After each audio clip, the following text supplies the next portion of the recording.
সম্প্রতি দেশব্যাপী বাধা ও হুমকির মুখে একের পর এক বন্ধ করতে হচ্ছে নারী কেন্দ্রিক আয়োজন। অভিনেত্রী থেকে নারী ফুটবলার, এমনকি নারী সাংবাদিক, প্রশ্নের মুখোমুখি হচ্ছেন সবাই। এসব বিদ্বেষপূর্ণ কর্মকাণ্ডে সামাজিক যোগাযোগ মাধ্যমে ঝড় উঠছে প্রতিবাদের। তবে এই পুরো ঘটনার কলকাঠি নাড়ছে কারা? প্রশাসন সরব নাকি নীরব? সেসব নিয়েই আজকের সমকাল সংবাদ পর্যালোচনা।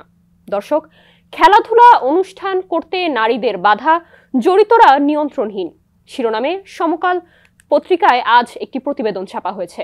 এ বিষয়ে বিস্তারিত জানাতে আমাদের সঙ্গে যুক্ত আছেন সমকালের সিনিয়র রিপোর্টার ইন্দ্রজিৎ সরকার, আর সঙ্গে আছি আমি নুসরাত জাহান। ইন্দ্রজিৎ, সমকাল সংবাদ পর্যালোচনার আজকের আয়োজনে আপনাকে স্বাগতম। ধন্যবাদ। কেমন আছেন? ভালো আছি, আপনি কেমন আছেন? আমি ভালো আছি। দেশব্যাপী বিভিন্ন জায়গায় অনুষ্ঠান আয়োজনে নারীরা বাধা বিপত্তির সম্মুখীন হচ্ছেন। এ নিয়েই আমার প্রথম প্রশ্ন, যে এ বিষয়ে আপনার মতামত কি, বা এ বিষয়ে যদি বিস্তারিত জানাতেন আমাদের দর্শকদের জন্য। সাম্প্রতিককালে এমনটা দেখা যাচ্ছে, একদম খুব কাছাকাছি যেগুলো ঘটনা ঘটেছে। আমাদের তো আজকে সমকালের প্রধান প্রতিবেদনী এটি। এখানে দেখা যাচ্ছে যে আমাদের নারীদের যে ফুটবল ম্যাচ আয়োজন দিনাজপুরে এবং জয়পুরহাটে, সেখানে বাধা দেওয়া হয়েছে। জয়পুরহাটে মানে যখন প্রচারণার পর্যায়ে ছিল তখনই তৌহিদি জনতা বা মুসল্লি এরকম পরিচয়ে তারা হামলা চালিয়েছে, বাধা দিয়েছে। সেই সঙ্গে যেখানে আয়োজন করা হয়েছে সেখানে গিয়ে আয়োজনের আগেই যে খেলার মাঠ ঘিরে নেওয়া হয়েছিল সেখানে গিয়ে হামলা চালিয়েছে।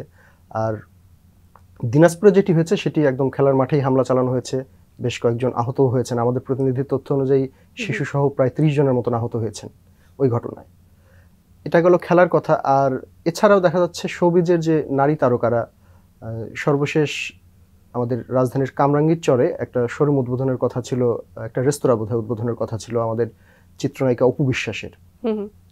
তিনি সেখানে যেতে পারেননি, কারণ সেখানে একটা প্রতিবাদ গড়ে উঠেছে। যখন এই প্রচারণাটা ছিল যে অপু বিশ্বাস আসবেন, এটা উদ্বোধন করবেন, তখনই সেখানে এইরকমই তৌহিদি জনতা বা মুসল্লি এরকম পরিচয়ে কিছু মানুষ তারা ফেসবুকে পোস্ট দিয়ে এটা নিয়ে সমালোচনা এবং প্রতিরোধ করার ঘোষণা দেন। ওরকম বিক্ষুব্ধ পরিস্থিতিতে পরে পুলিশ এবং ব্যবসায়ী পক্ষ আলোচনা করে তারা প্রোগ্রামটা স্থগিত করেন, যে না, এখানে নায়িকা আসবে না, আমরা নিজেরাই নিজেদের মতো করে উদ্বোধন করব। এর আগে একই রকম ঘটনা ঘটেছে টাঙ্গাইলে। ওখানে চিত্রনায়িকা পরিমণির যাওয়ার কথা ছিল, ওই শোরুম উদ্বোধনে উনি যাবেন, কিন্তু তার আগেই সেখানে একই রকম ভাবে একটা মব জাস্টিস আমরা যেটাকে বলতেছি, এরকম একটা না, এখানে কোনো আসবে না, কোনো নায়িকা আসবে না, এরকম যখন খুব একটা বিক্ষুব্ধ পরিস্থিতি তৈরি হলো, তখন ওই ব্যবসায়ীও একটু পিছু হটলেন এবং পুলিশের পক্ষ থেকেও আলোচনা করে তারা ওই প্রোগ্রামটা ক্যান্সেল করলেন। এবং আরও আগে গত বছরে এটা দেখা গেছে যে চট্টগ্রামে আমাদের টিভির অভিনেত্রী, পরে চলচ্চিত্র করেছেন, মেহজাবিন চৌধুরী, উনিও একটা অনুষ্ঠানে। কখনের ঘটনা? গত বছরের শেষের দিকে, এটা নভেম্বর, প্রবাবলি 2 নভেম্বর সম্ভবত। এটা আপনার উনি গিয়েছিলেন পর্যন্ত, উনি চট্টগ্রামে গিয়েছিলেন, কিন্তু ওনাকে অনুষ্ঠানটা ওই উদ্বোধনটা করতে দেওয়া হয়নি। প্রত্যেকটা ঘটনার মানে ব্যাখ্যা একরকম আছে। যেমন আপনার এই কামরাঙ্গীর চরের ঘটনায় পুলিশ বলছে যে আসলে এরকম একটা পরিস্থিতি তৈরি হয়ে গিয়েছিল যে আমরা যেখানে ব্যবসায়ী নিজেই চিন্তা করেছেন যে এই পরিস্থিতিতে এটা ঝুঁকিপূর্ণ হয়ে যায়, আইন শৃঙ্খলার বিঘ্ন ঘটার মতন পরিস্থিতি তৈরি হতে পারে, এই কারণে তারা সরে এসেছেন এই সিদ্ধান্ত থেকে। কিন্তু দেখা যাচ্ছে যে প্রতিটি ঘটনায় এই মুসল্লি, বিক্ষুব্ধ মুসল্লি বা তৌহিদি জনতা এই ধরনের ট্যাগলাইন দিয়ে কোনো কোনো ক্ষেত্রে কিছু ব্যানার, আর বেশিরভাগ ক্ষেত্রেই কোনো ব্যানার নেই, মূলত ইসলামিক যেসব সংগঠনের স্থানীয় পর্যায়ের নেতাকর্মী এনারাই ছিলেন বলে পুলিশ এবং স্থানীয়দের সূত্রে জানা যাচ্ছে, যারা এই বাধা বা প্রতিহত করার ঘোষণা দিচ্ছেন। আচ্ছা, এই যে অবস্থায় বা পরিস্থিতি, এ নিয়ে প্রশাসনের অবস্থা বা প্রশাসনের মতামত কেমন দেখছেন? যে তারা কি বিষয়টি নিয়ে সরব কিনা বা নীরব কিনা? স্থানীয় প্রশাসনের কথা যদি বলি, স্থানীয় প্রশাসনের ভূমিকা সন্তোষজনক বলে আমি ব্যক্তিগতভাবে মনে করি না। কারণ দেখা যাচ্ছে যে মানে উপজেলা প্রশাসন বা জেলা প্রশাসন যে ক্ষেত্রে রয়েছে, তারা বলছে যে হ্যাঁ, আমরা এটা আগে জানতে পারিনি, আমরা দেখছি, বা এরকম তো হওয়ার কথা নয়। আসলে যেমন একটা ঘটনায় বলেছে যে একটা বৈঠক হওয়ার কথা ছিল, যেহেতু একটা বিরোধের তৈরি হয়েছে, একটা পক্ষ আয়োজন করতে চাচ্ছে, আরেকটা পক্ষ আয়োজনে বাধা দিচ্ছে, আমরা এটা নিয়ে বৈঠক করতে চেয়েছিলাম, এর মধ্যেই তারা আয়োজনের ঘোষণা দিয়ে দিয়েছে, এই কারণেই বিক্ষুব্ধ হয়ে কিছু মানুষ এটা করেছে। তবে নারীরা ফুটবল খেলতে পারবে না বা আয়োজন করতে পারবে না, এরকম তো হওয়ার কথা না, অতীতেও তো খেলেছে, এরকম মানে একটা এড়িয়ে যাওয়া টাইপের ব্যাপার আর কি। আর পুলিশের কথা যদি বলেন, পুলিশেরটাও আমার কাছে এড়িয়ে যাওয়াই মনে হয়েছে। যেমন কামরাঙ্গীর চরে আমি কথা বলেছিলাম সেখানকার ওসির সঙ্গে, উনি বলছেন যে দেখেন আসলে মানে আমরা তো যদি উনি আসতেন, চিত্রনায়িকা আসতেন এবং বিশৃঙ্খলা হতো তাহলে নিশ্চয়ই আমরা দেখতাম, যেহেতু ওনারা আগেই প্রোগ্রাম বাতিল করেছেন সেক্ষেত্রে আমাদের কি করণীয়। অন্যান্য জায়গায় তো মোটামুটি একই রকম মানে এড়িয়ে যাওয়া টাইপের বক্তব্যই দেখা গেছে তারা, যে না আমরা তো আসলে ইয়ে করতে পারিনি। কিছু কিছু ক্ষেত্রে কোনো কোনো কর্মকর্তা বলছেন যে না আমরা মানে দেখছি কারা এর সঙ্গে জড়িত বা ব্যবস্থা নিচ্ছি, তো খুব শক্ত অবস্থান পুলিশের এটা আমার মনে হয়নি। এই আয়োজনগুলো যারা বাধা প্রদান করছেন তারা নিজেদের পরিচয় দিচ্ছেন তৌহিদি জনতা বা বিক্ষুব্ধ মুসল্লি হিসেবে। এই বিষয় নিয়ে ধর্ম মন্ত্রণালয় কি বলছে, তারা কোনো মতামত দিয়েছে কিনা? ধর্ম মন্ত্রণালয়ের মতামত আসলে আমরা জানতে পারিনি, তবে ধর্ম উপদেষ্টা একটা যদিও একটু মানে এটা অন্য প্রসঙ্গ, ধর্ম উপদেষ্টার সাম্প্রতিক একটা অনুষ্ঠানে নারী সাংবাদিকদের প্রবেশ করতে দেয়া হয়নি।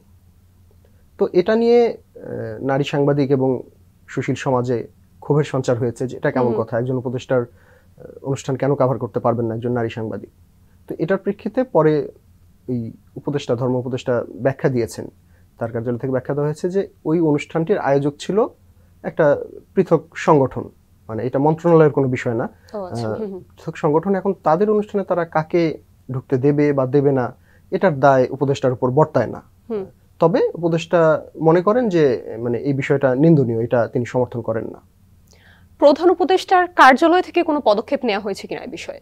হ্যাঁ, প্রধান উপদেষ্টার কার্যালয়ের পদক্ষেপটা বেশ জোরালো বলতে হবে। প্রধান উপদেষ্টার কার্যালয় থেকে বিবৃতি দিয়ে বলা হয়েছে যে এ ধরনের বৈষম্যমূলক আচরণ এটা এই অন্তর্বর্তী সরকার সমর্থন করে না, কারণ তারা মানে মনে করে যে নারী এই সমাজেরই একটা অংশ এবং তারা সম্পূর্ণ মানবিক এবং পূর্ণ অধিকার নিয়ে এই সমাজে থাকবেন, কাজ করবেন, সব ধরনের কার্যকলাপে অংশ নেবেন। তো সেক্ষেত্রে এই ধরনের মানে প্রতিবন্ধকতা বা বাধা এটা তারা খুব মানে অপছন্দ করছেন এবং এটার বিরুদ্ধে অবস্থান নিয়েছেন, এবং তারা পরবর্তীতে তো ওই যে দুটি ম্যাচ স্থগিত করা হয়েছিল সেই ম্যাচ করতে বলেছে, আবার নতুন করে আয়োজন করতে বলেছে। এই উদ্ভূত পরিস্থিতি নিয়ে বিশিষ্টজনরা কি বলছেন, তাদের মতামত কি? হ্যাঁ, বিশিষ্টজনদের সঙ্গে আমাদের কথা হয়েছে, তারা তো বেশ শক্তভাবেই বলেছেন যে এ ধরনের ঘটনা চলতে দেয়া যায় না। এটা রাষ্ট্রের জন্য এবং মানে বাংলাদেশের যে একটা পরিচয়, একটা বহুত্ববাদের ধারক বাংলাদেশ, বহুমত বহুপথ নিয়ে একটা সামষ্টিক অবস্থান আমাদের, এখানে এটা একটা মানে মর্যাদা ক্ষুণ্ণ করবে এবং এটার পরিচয়টা একটা ভুল বার্তা যাবে মানুষের কাছে, যেটা তারা চান না। এই জন্য তারা বলেছেন যে সরকারের খুবই কঠোর বার্তা দেওয়া উচিত এবং যে ক্ষেত্রে সেরকম ঘটনা ঘটেছে প্রযোজ্য ক্ষেত্রে ফৌজদারি মামলা নেওয়া উচিত, তদন্ত করে দোষীদের আইনের আওতায় আনা উচিত। আইনের কথা বললেন, এই যে ঘটনায় জড়িত, ঘটনার নেপথ্যে যারা ছিল বা তাদেরকে আইনের আওতায় আনতে পুলিশের তরফ থেকে কোনো কার্যত বা দৃশ্যমান পদক্ষেপ লক্ষ্য করেছেন কিনা? ভালো প্রশ্ন করেছেন। আমি এই প্রসঙ্গে একটু আগে বলছিলাম যে আসলে পুলিশের ভূমিকা অনেকটা ধরি মাছ নাছুই পানি টাইপের মনে হয়েছে। মানে হ্যাঁ, আমরা এটা করছি না, মানে এটাকে সমর্থন করছি না, কিন্তু তারা যে বাধা দিয়েছে, আমি এক জায়গায় সরাসরি জিজ্ঞেস করেছিলাম যে অন্তর্বর্তী সরকার তো সব ক্ষেত্রে বেশ শক্তভাবে সামাল দিচ্ছে, কঠোর হাতে সবকিছু করছে, তাহলে এই ক্ষেত্রে আপনাদের এত নমনীয় কেন? আপনারা তো অনেক যৌক্তিক দাবিতে আন্দোলনকারীদের উপরেও অনেক সময় চড়াও হচ্ছেন, সেক্ষেত্রে এইটা একটা অন্যায়, এরকম একটা অন্যায়ের বিরুদ্ধে আপনাদের অবস্থান কেন শক্ত নয়? তাদের উত্তরটা আমার কাছে খুব একটা মানে মানে তারা কোনো গোছানো উত্তরও আসলে দিতে পারেননি। মানে না, আমরা দেখছি, আমরা অভিযোগ পেলে ব্যবস্থা নেব, এই বিষয়তে কেউ অভিযোগ জানাতে আসেননি, বিষয়টা আমাদের জানা ছিল না, এই টাইপের। আমরা অভিযোগ পেলে সেই অনুযায়ী ব্যবস্থা নেব, আমরা দেখছি, খতিয়ে দেখছি, তদন্ত করা হচ্ছে, এরকম দৃশ্যমান কোনো পদক্ষেপ নেই। এ ধরনের পরিস্থিতি ভবিষ্যতে যাতে না হয়, এই পরিস্থিতি রুখতে কি করা উচিত বলে আপনি মনে করেন, বা বিশিষ্টজনরা কি মতামত দিয়েছেন যে পরবর্তীতে আমাদের করণীয় কি? হ্যাঁ, বিশিষ্টজনরাই আসলে আমাদেরকে অলরেডি এ ব্যাপারে এক ধরনের নির্দেশনামূলক বক্তব্য দিয়েছেন।